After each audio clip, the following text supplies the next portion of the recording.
So I'm here at the Switch event. Let's see.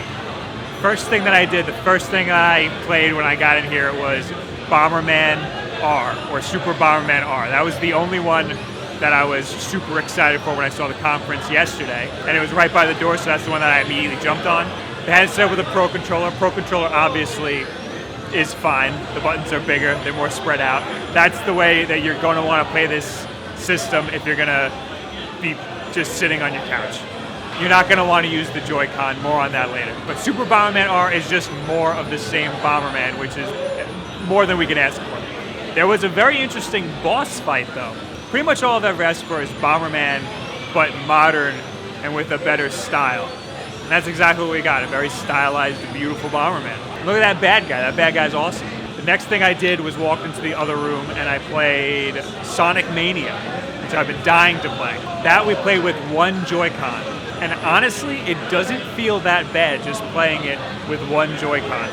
It wasn't as cramped as I was expecting. Maybe it's because with Sonic, all four of the face buttons do the exact same thing, but I really didn't see a problem with how small it is. Obviously, I'm gonna wanna use a different controller just because I want grips, but if I'm out and about, it's not a bad option, especially if you wanna play two players with somebody else. One person gets one side, one person gets the other side, now you have a tails. Between me and you, the game was pretty glitchy though. Some people had some problems. Mine, the color faded at one point, but you know, they got a while to work that out. But no, Sonic Mania is a lot of fun. It's absolutely gorgeous. It just feels so good. It feels like Sonic 3 and Sonic CD. The drop dash is gonna take a little bit of getting used to. You activate the drop dash by jumping twice, so you do kind of like a double jump in midair. I'm used to Sonic 3 where you double jump and you're invincible for a quick second. So that's gonna take a little getting used to. From there, I went over and I played Splatoon? No. From there, I went over and I played ARMS, that sort of weird boxing game. You have a Joy-Con in your left hand and a Joy-Con in your right hand. It doesn't feel that good. It's really complex. I mean, it responds pretty well, but it's very confusing. I can imagine it would take some time to get used to, but that is not a game I'm gonna wanna play in the long run. It doesn't feel as good as Wii Boxing did. Wii Boxing was very simple, you just punch.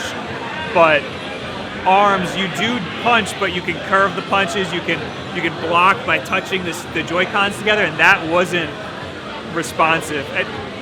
And for dashing, you have to hit the left trigger, but it makes you want to like move your whole body, and that doesn't work. It's not like Wii Boxing where you can move your whole body, and that's unintuitive.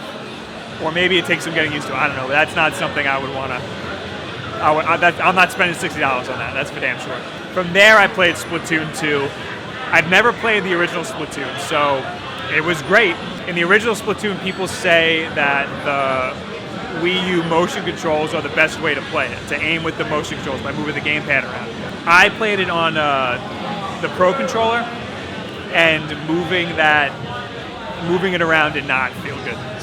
I feel like that's something I need to get used to. That's another thing I need to get used to. I was told that... Ladies and gentlemen, boys and girls, your final 5 minutes of gameplay is here.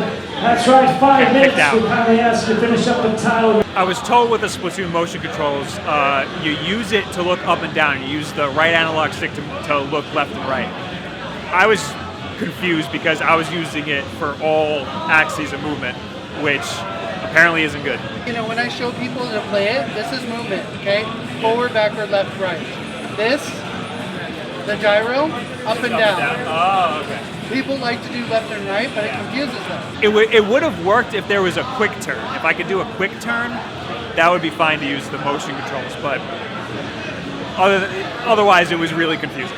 They did have it demoed here where you can play with the whole Switch unit, but I didn't do that. I just played with the Pro Controller, so I didn't have enough time to do everything. Right after that, I hopped on the line for Breath of the Wild, Legend of Zelda, which was obviously great.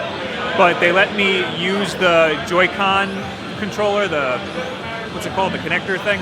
And they let me disconnect those and slide it into the Switch myself, which was awesome. So it just pick it up, immediately start playing, and then when I was done, slid it back in. It doesn't click into the dock. It just sits in the dock. It must have the connectors on the bottom, kind of similar to like a Surface Pro, but again, it didn't click, it just slid in. And there's a button on the back of the Joy-Cons. You slide those out or you click those in. That was real good. And from there, the last thing that I played was 1-2 switch because I feel like I had to. We got to see the quick draw, which looked fun. The milking, which interesting. But the coolest thing was when you guess the balls. Guess how many balls are inside the Joy-Con. Guess how many balls. There's no balls inside the Joy-Con controller. But it feels like there's a whole shit ton of balls inside that Joy-Con controller. It feels amazing. That is some 4D shit. That was probably the best demo to show the HD rumble. Unfortunately, when you have the Joy-Cons inside of the connector thing, I gotta figure out the name of that. It kind of inhibits the rumble. So you lose a little bit of that HD force feedback. But the Pro Controller has a pretty good rumble throughout the whole thing. So that felt good. But the best rumble experience was 1-2 switch. That felt amazing. But of these, ones I'm gonna pick up, Splatoon for sure. Sonic Mania I already have pre-ordered. I had it pre-ordered for PlayStation 4, the Collector's Edition. I switched that last night to the Switch. Splatoon, Sonic Mania, Bomberman, Super Bomberman R. I'm not paying that much for 1-2 switch. What is it, $40? I'm not paying that much. That's ridiculous. It's not worth that much just to rumble around balls, but it did feel cool. And Breath of the Wild, I might have to suck it up and get Breath of the Wild. I mean, that's going to be like really the only launch title. So I hope you guys enjoyed this. I gotta get the hell out of here. It's late. This thing's supposed to end.